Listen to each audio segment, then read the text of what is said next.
Look around. The air is thin here, at over 3,000 meters above the sea. We stand among stones that have defied earthquakes for 5 centuries. Welcome to the heart of what was once the largest empire in all the Americas. This is Cusco, the sacred capital of the Inca civilization, where master architects fitted massive blocks of andesite so precisely that not even a blade of grass can slip between them. Over the next 8 episodes, we will journey through the complete story of Tawantinsuyu, the Empire of the Four Quarters. We begin in the year 1200, when a small kingdom emerged in this mountain valley. We will witness the explosive transformation under Pachacuti, the ruler who remade the world. We will walk the 40,000 kilometers of stone roads that connected deserts to jungles, coasts to cloud forests.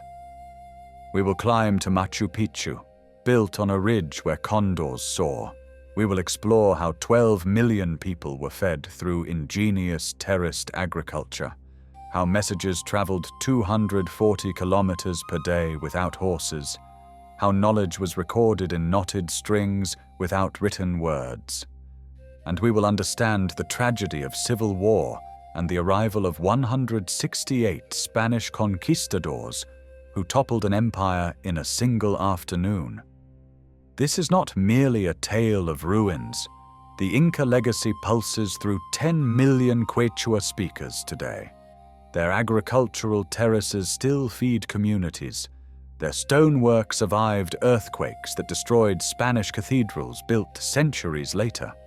Modern engineers study walls at Sacsayhuaman and still cannot fully explain how 200-ton blocks were shaped and moved without iron tools or wheels. What you are about to witness shaped how civilizations adapted to extreme environments, how empires governed vast territories, how human ingenuity conquered mountains that scrape the sky. By the end of this series, you will understand not just dates and battles, but how an entire civilization rose from a single valley to command the spine of a continent, and why their achievements still echo through the Andes. If you enjoy these complete journeys through ancient worlds, please subscribe. Each week, we unlock another chapter of human history that deserves to be remembered in full. Now, let us begin our journey at the very beginning. In a valley where legend and history merge, where a people called the Inca first looked at these mountains and dreamed of empire.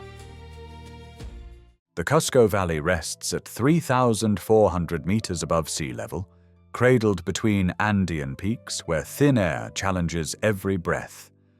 In this high basin, where the Huatanay River carves through red earth and the surrounding mountains trap warmth during short growing seasons, a small kingdom emerges around 1200 CE. The valley's position offers strategic advantages: fertile alluvial soil deposited over millennia, natural defensive barriers formed by steep ridges, and access to multiple ecological zones within a day's journey.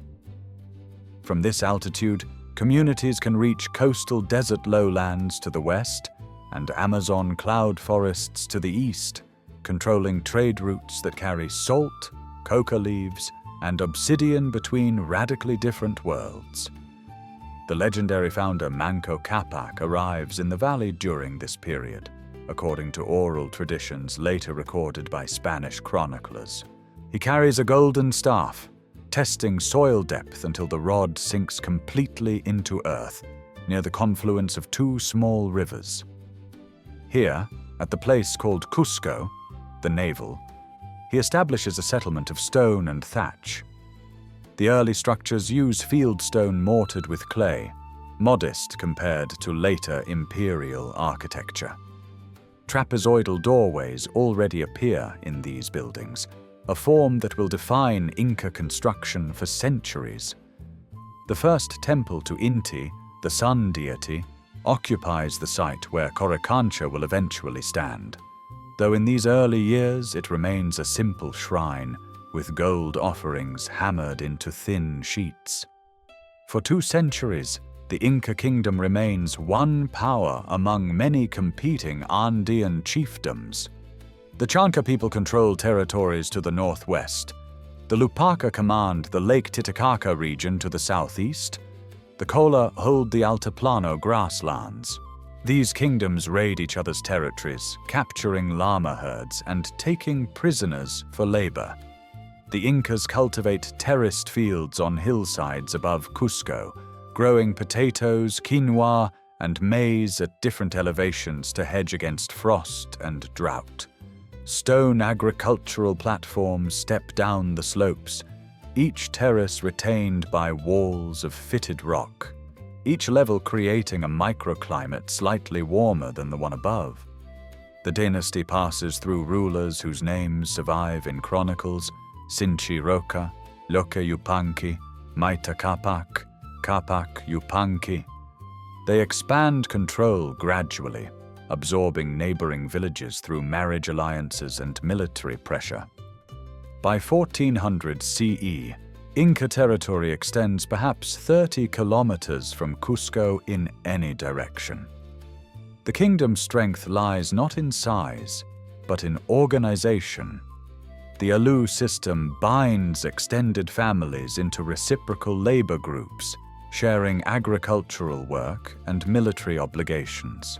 This social structure will later scale to govern millions, but in these early centuries, it simply allows a small highland kingdom to survive among more powerful neighbors.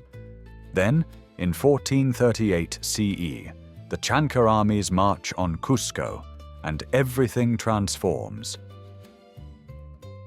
The Chanca warriors descend from the western mountains in 1438 CE, their forces numbering in the thousands. The aging Sapa Inca Viracocha flees Cusco with his chosen heir, abandoning the capital to its fate. But a younger son remains, Cusi Yupanqui, a prince dismissed by his father, now standing before the city's defenders with a choice that will reshape the Andes. The battle unfolds in the valleys surrounding Cusco. Cusi Yupanqui rallies the city's warriors, calling upon neighboring Elos for support. The fighting lasts days, hand-to-hand combat with bronze-headed clubs and stone-tipped spears. When the Chanca forces finally retreat, Cusco stands intact, and Cusi Yupanqui claims a new name: Pachacuti Inca Yupanqui, he who remakes the world. His father's abdication follows swiftly. At 40 years old, Pachacuti assumes power not through inheritance but through victory, and he will rule until 1471 CE. The transformation begins immediately. Pachacuti orders Cusco's complete reconstruction, converting a regional town into an imperial capital. Workers demolish existing structures, redirecting the Huatenay and Tulumayo rivers into stone-lined channels that define the city's new boundaries. The urban plan takes shape as a puma, the sacred feline, with Sacsayhuaman Fortress forming the head on the northern hillside. The body stretches southward between the channeled rivers, with the confluence at Pumachupan marking the tail. At the city's heart, Pachacuti constructs the Coricancha, the Temple of the Sun. Stonemasons shape andesite blocks into walls that curve with mathematical precision, each stone ground against its neighbor until no mortar is needed. Inside, artisans hammer gold sheets onto the walls, creating surfaces that blaze when sunlight enters through trapezoidal doorways. A golden disc representing Inti, the sun deity, dominates the main chamber, positioned to catch the first rays of dawn during the June solstice. North of the city, Sacsayhuaman rises in 3 massive zigzag terraces. Workers quarry gray andesite from nearby hillsides, shaping blocks that weigh up to 200 tons. The largest stones stand 9 meters tall, their surfaces dressed smooth, their angles cut to interlock with neighbors in complex polygonal patterns. No wheeled vehicles assist the transport. Instead, thousands of mitter laborers drag stones on log rollers, guided by master architects who understand load distribution and seismic resistance. The fortress walls stretch 500 meters, their zigzag design creating overlapping fields of fire for slingstone defenders. Beyond construction, Pachacuti reorganizes the empire's foundation.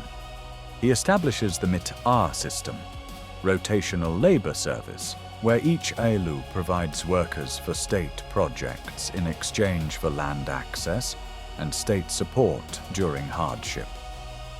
He conquers the Lake Titicaca Basin by 1450 CE, extending Inca-controlled 200 kilometers southward. He sends armies into the Vilcanota Valley, securing the agricultural heartland that feeds Cusco's growing population. The Chapac Ñan, the Great Inca Road, begins taking form under Pachacuti's direction. Stone-paved highways radiate from Cusco towards the four Suyus, the empire's quarters. Engineers cut roads into cliff faces, build stairways over mountain passes, and establish tambos, way stations, every 20 to 30 kilometers, where travelers find food, shelter, and fresh supplies. By 1471 CE, when Pachacuti transfers power to his son Tupac Inca Yupanqui, the transformation is complete. A kingdom that once controlled 30 kilometers now commands territories stretching 500 kilometers from Cusco. The capital houses perhaps 40,000 residents, its stone architecture defining a new Andean aesthetic. The prince who defended a besieged town has indeed remade the world, establishing systems, administrative, architectural, military, that will enable his successors to build the largest empire the Americas have ever known. Tupac Inca Yupanqui assumes power in 1471 CE with ambitions that dwarf his father's achievements. Where Pachacuti consolidated the heartland, the new Sapa Inca envisions an empire spanning the entire Andean spine. His armies march northward into territories that will become Ecuador, conquering the Cañari people and establishing Quito as a second administrative center. Southward, his generals push beyond Lake Titicaca, subjugating the Diaguita kingdoms and reaching the Mole River in what will become central Chile, a frontier 4,000 kilometers from Cusco, where fierce Mapuche resistance finally halts expansion. The conquered territories present an unprecedented challenge: how to govern peoples separated by deserts, mountains, and jungles. Tupac's solution transforms the Andean landscape. Engineers extend the Capac Ñan, the Great Inca Road, into a network exceeding 40,000 kilometers. Two main arteries run parallel: the highland route threading through mountain passes at elevations surpassing 5,000 meters, and the coastal highway crossing the Atacama Desert's absolute aridity. Lateral roads connect these spines, creating a circulation system for an empire's lifeblood. Construction crews shape the roads to match terrain. In mountains, stonemasons cut steps directly into cliff faces, creating stairways ascending hundreds of meters. Across swamps, workers lay causeways of packed earth and stone. Where rivers carve gorges too deep for bridges, engineers suspend walkways from braided Ichu grass cables, some spanning chasms 50 meters wide. The cables, thick as a man's torso and replaced annually, support wooden platforms that sway but hold beneath the weight of llama caravans. Every 20 to 30 kilometers, tambos rise beside the roads. These way stations follow standardized designs: rectangular compounds with storage rooms for maize and dried potatoes, sleeping quarters for travelers, and corrals for llamas. Administrators track traffic, recording movements on quipus. State officials travel free, others pay tribute for provisions. The system ensures that armies can march without carrying supplies, and administrators can reach provincial capitals within days rather than months. The chasqui runners operate from these tambos, maintaining communication across impossible distances. Young men selected for endurance train to sprint at high altitude, each covering 5 to 10 kilometers before passing messages to the next relay. They carry conch shell trumpets to announce their approach and small quipus encoding urgent information. A message departing coastal Tumbes reaches Cusco, 1,600 kilometers distant, in 5 days. Fresh fish from the Pacific arrives at the emperor's table in the highlands, while still edible, carried by runners ascending 4,000 meters. In 1470 CE, Tupac's armies confront the Chimu kingdom on the northern coast, a civilization whose adobe cities and irrigation systems rival Inca achievements. After prolonged siege, the Chimu capital Chan Chan surrenders. Rather than destroy this expertise, Tupac relocates Chimu metalworkers and engineers to Cusco, absorbing their knowledge of gold working and hydraulic engineering into imperial practice. By 1493 CE, when Tupac Inca Yupanqui dies, Tawantinsuyu commands territories from modern Colombia to central Chile. The road network binds coastal fishermen, highland farmers, and jungle cultivators into a single administrative system. Messages flow at 240 kilometers per day. Armies mobilize within weeks. The empire's reach extends wherever stone roads climb mountain passes and cross desert sands. A domain measured not in area alone, but in the connections making distance irrelevant. High on a mountain ridge between two peaks, at 2,430 meters where clouds drift through stone corridors, Pachacuti's architects survey terrain that defies conventional settlement. The year approaches 1450 CE below. The Urubamba River carves its serpentine path through jungle valleys. Above, Huayna Picchu's granite summit pierces the sky. Here, where condors ride thermal currents and mist obscures the world below, construction begins on a royal estate that will become the empire's most enigmatic achievement. The site selection reveals profound understanding of sacred geography. The ridge aligns with solstice sunrise, when light strikes the Intihuatana stone at precise angles. Surrounding peaks form natural apu, mountain deities demanding reverence. The Urubamba's bend creates a natural moat, while sheer cliffs provide defense without walls. Granite bedrock, white and fine-grained, offers building material superior to Cusco's darker andesite. Every element serves dual purpose: practical and ceremonial, defensive and devotional. Laborers arrive through mita obligation, carrying bronze tools and rope. The ridge requires terracing before construction begins. Workers cut into mountainside, creating platforms that cascade down slopes at angles defying erosion. Stone retaining walls, fitted without mortar, support agricultural terraces where maize and potatoes will grow despite altitude. Drainage channels prevent water accumulation that would undermine foundations. Each terrace level connects to the next through stone stairways, some carved from living bedrock, others assembled from precisely shaped blocks. The urban sector emerges in distinct zones. The agricultural terraces occupy the southern slopes, their green platforms descending toward cloud forest. The urban sector divides into residential and ceremonial areas, separated by a central plaza. To the east, the Temple of the Sun curves along natural rock formations, its trapezoidal windows framing solstice alignments. The Intihuatana, hitching post of the sun.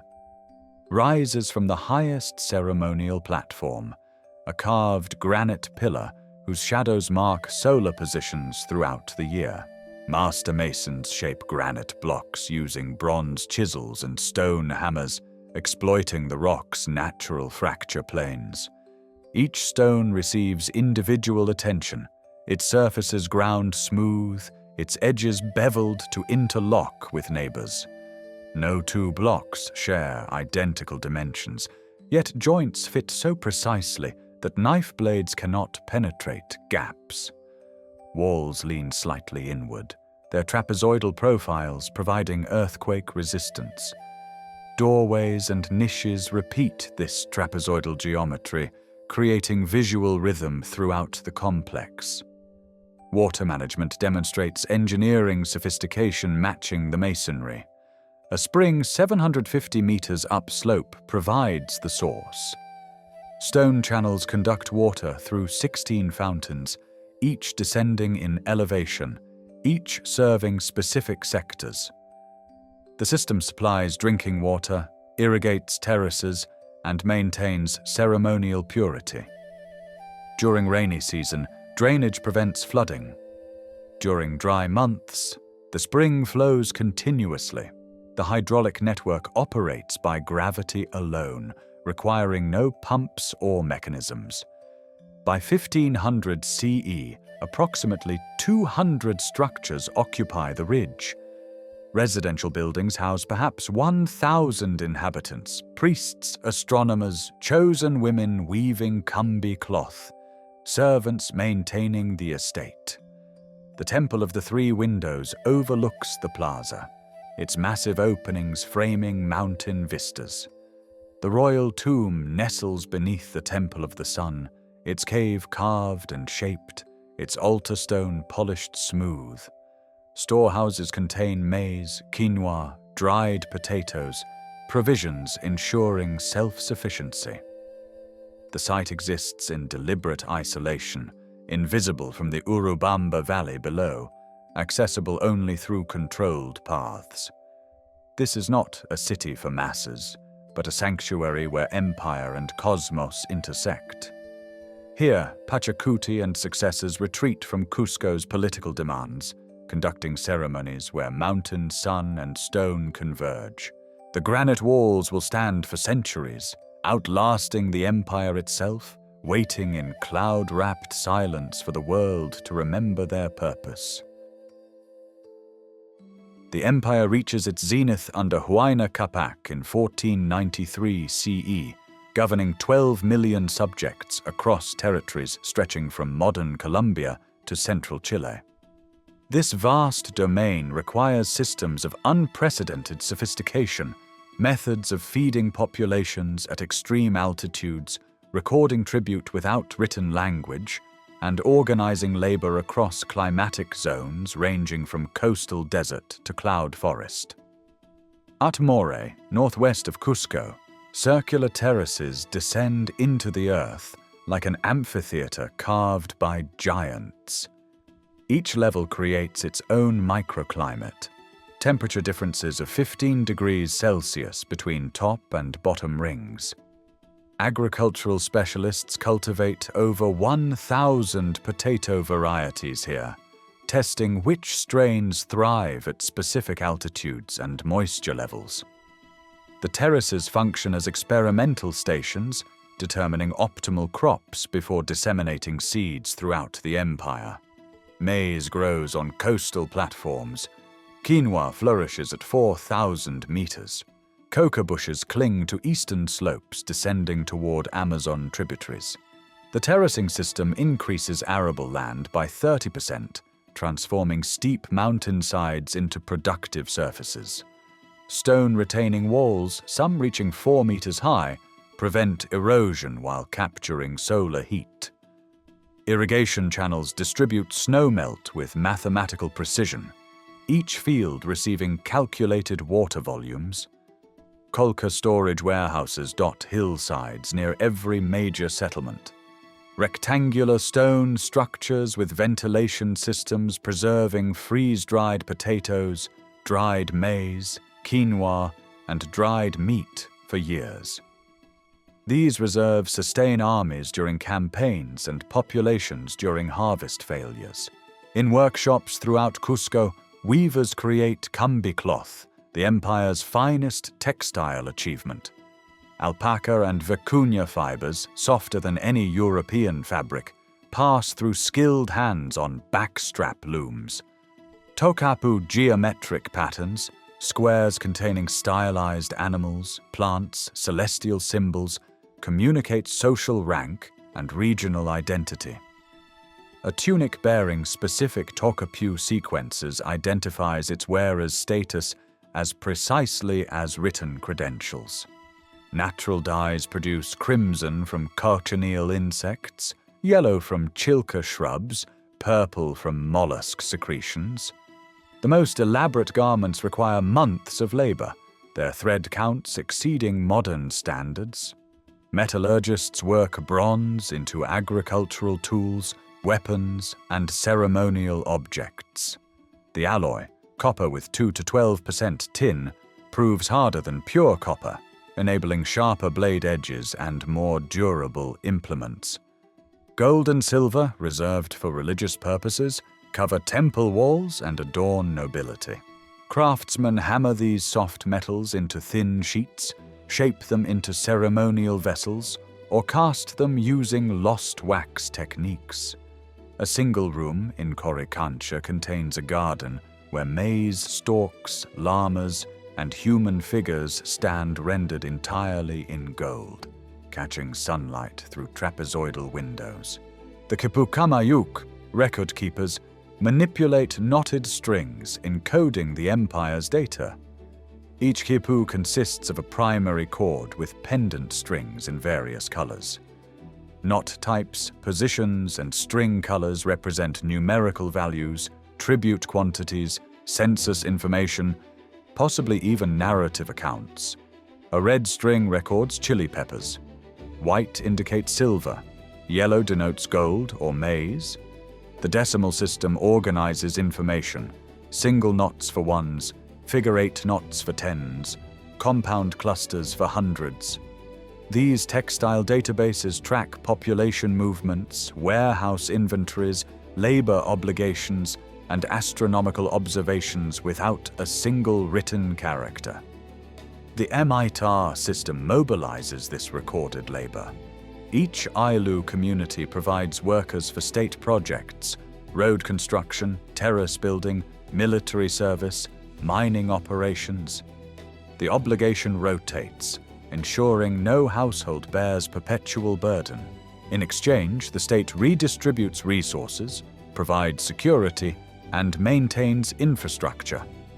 This reciprocity binds empire together, transforming diverse peoples into functioning administrative units.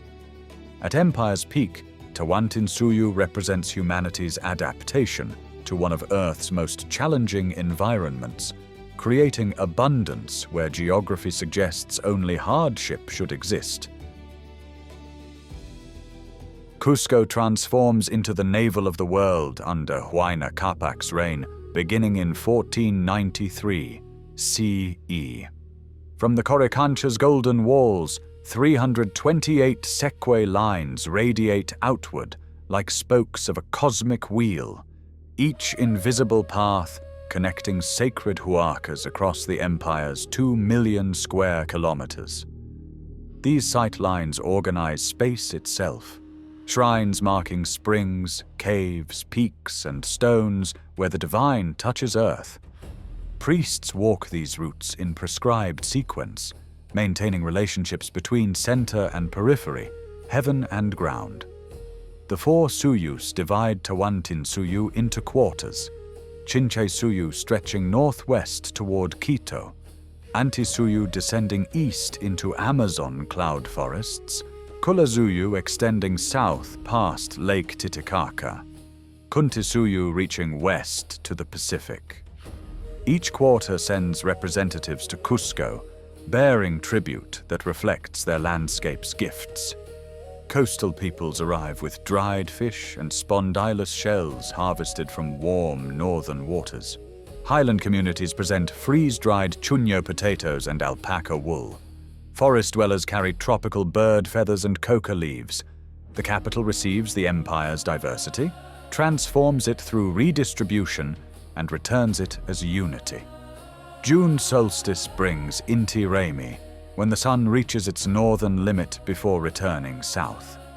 In Cusco's great plaza, priests kindle new fire, using a golden concave mirror to focus sunlight.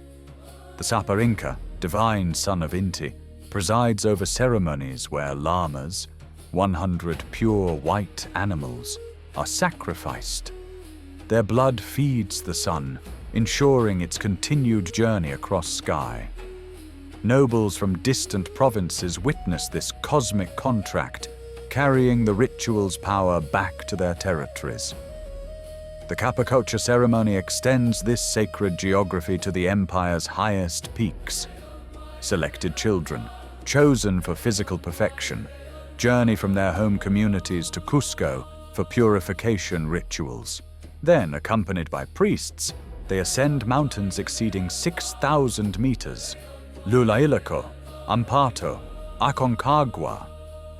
At these summits, where air barely sustains life, they enter eternity as messengers between worlds. Archaeological excavations centuries later discover them perfectly preserved in ice, dressed in finest Cambi cloth, surrounded by gold and silver figurines, their last moments frozen at altitudes where gods dwell. Ushnu platforms rise in provincial centers, stepped stone structures where state ceremonies mirror Cusco's rituals. Local populations gather as officials pour chicha corn beer into channels draining into earth, feeding Pachamama. These platforms assert imperial presence, transforming regional landscapes into extensions of the capital's sacred geography. The empire becomes not merely political territory, but consecrated space where every mountain, every spring, every stone participates in divine order. Quechua spreads as administrative language, though Huayna Capac's policy permits local tongues for daily life. This linguistic strategy binds empire through communication while respecting diversity. Officials master Quechua for state business. Communities maintain ancestral languages for tradition. The balance preserves identity within unity, allowing coastal Moche speakers and highland Aymara speakers to function as imperial subjects without erasure. At empire's zenith, Tawantinsuyu achieves what geography suggests impossible: coherence across desert, mountain, and jungle, unity among peoples separated by terrain that defeats armies and isolates kingdoms. Huayna Capac dies in 1527 CE in Quito, far from Cusco's sacred precincts. The illness strikes swiftly: fever, pustules covering skin, death within days. Smallpox, carried invisibly ahead of European contact, spreads through populations with no immunity. The emperor's death creates succession crisis that fractures Tawantinsuyu at its foundations. Two sons claim power. Huasca, born to Coya principal wife in Cusco, holds legitimacy through bloodline and sacred city's support. Atahualpa, commanding battle-hardened northern armies in Quito, possesses military strength and veteran generals loyal to his father's campaigns. The empire divides along fault lines of tradition versus force. War erupts in 1529. CE armies clash across highland valleys and mountain passes. Huasca's forces march north from Cusco. Atahualpa's generals, Chalcuchimac and Quizquiz, drive south with troops experienced from decades of northern frontier warfare. Battles devastate provinces caught between competing claims. The Mita labor system, designed for roads and terraces, now conscripts thousands for fratricidal conflict. The decisive engagement occurs at Quipaipan near Cusco in 1532 CE. Atahualpa's generals employ superior tactics, encircling Huasca's army in terrain that negates numerical advantage. Huasca falls captive. His supporters face execution. Cusco's nobility suffers purges. Atahualpa establishes camp at Cajamarca's hot springs, consolidating victory before entering the capital to claim undisputed rule. November 16, 1532 arrives with Cajamarca Plaza filled for ceremony. Atahualpa, carried on golden litter by 80 nobles, processes towards the square where Francisco Pizarro's 168 conquistadors wait concealed. The Spanish priest Valverde approaches with Bible and interpreter, demanding conversion and submission to Spanish crown. Atahualpa examines the book, finds it meaningless, casts it down. Cannon fire shatters afternoon air. Cavalry charges from hiding. Steel swords cut through cotton-armored warriors. Thousands flee. Thousands die, trampled in panic. Within hours, Atahualpa sits captive in Spanish hands, the empire's absolute ruler, now prisoner of foreign invaders numbering fewer than 200. The ransom negotiation begins. Atahualpa offers to fill one room with gold, two with silver. The chamber measures 6.7 meters long, 5.2 meters wide. He promises objects reaching 2.4 meters height. Across Tawantinsuyu, temples strip golden wall plates, shrines surrender silver vessels. Coricancha's garden of golden corn stalks melts into ingots. Llama trains carry wealth accumulated across generations to Cajamarca. Months pass. The ransom room fills. 11 tons of gold objects, twice that weight in silver. Spanish chroniclers record the melting, the distribution, the transformation of sacred art into bullion. Yet Pizarro fears releasing Atahualpa. Rumors spread of northern armies marching to rescue their emperor. The Spanish stage trial, accusing Atahualpa of murdering Huasca, of plotting rebellion, of polygamy. July 26, 1533 witnesses execution in Cajamarca Plaza. Atahualpa accepts baptism to avoid burning, dies by garrote instead. The empire that survived Huasca's defeat cannot survive this vacuum. Spanish forces march toward Cusco, installing puppet rulers while real power shifts to European hands. Civil war weakened Tawantinsuyu. Spanish steel and disease finish what division began. Manco Inca, Huayna Capac's son, escapes Spanish custody in 1536 CE and retreats into cloud forests northwest of Cusco. The journey leads to Vilcabamba, a hidden valley where jungle meets mountain at 2,800 meters elevation. Here, beyond Spanish reach, resistance continues for 36 years.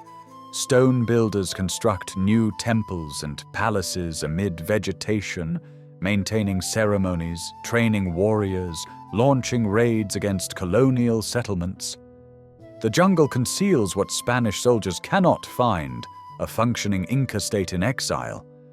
Vilcabamba's isolation cannot last forever. Spanish pressure intensifies through decades. Successive rulers, Sayri Tupac, Titu Cusi, finally Tupac Amaru, negotiate, resist, retreat deeper into forest. In 1572 CE, Viceroy Toledo orders final assault. Spanish forces hack through jungle trails, cross rope bridges, storm the refuge.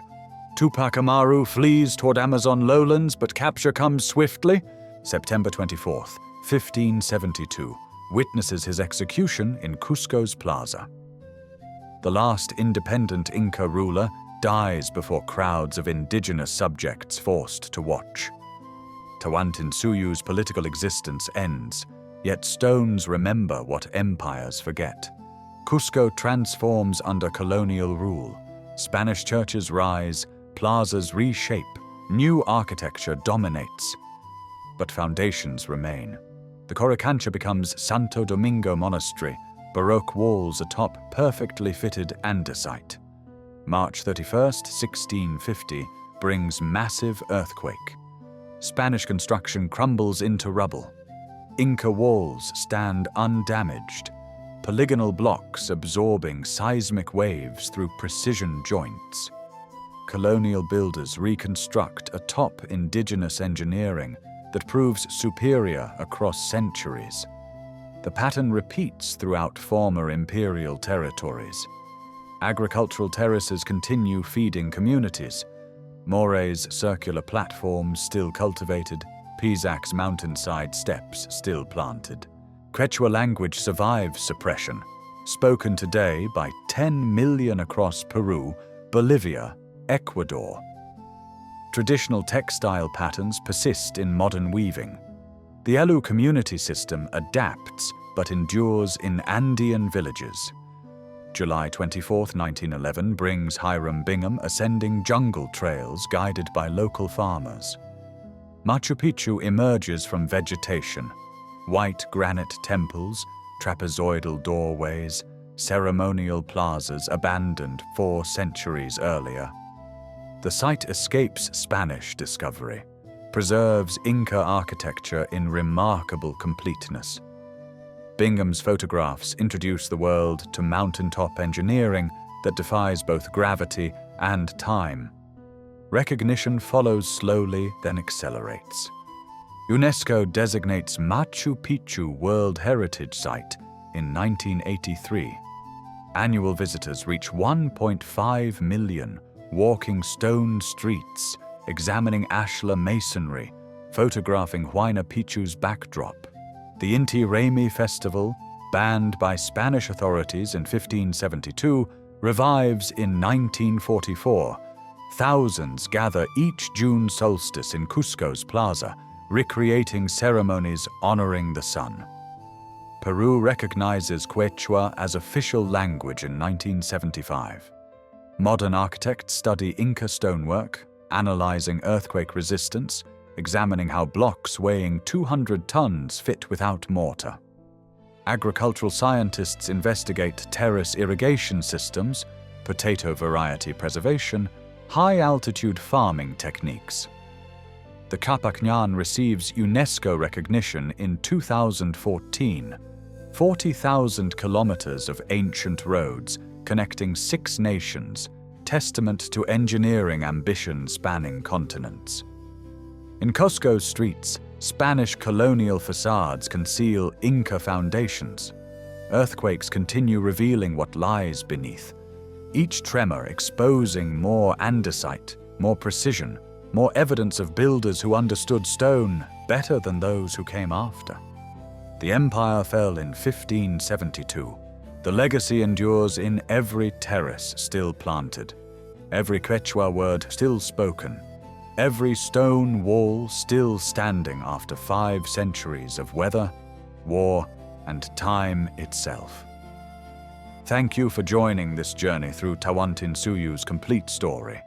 From Cusco Valley origins to cloud-top cities to enduring legacy. Subscribe to witness more civilizations brought back to life, stone by stone, story by story.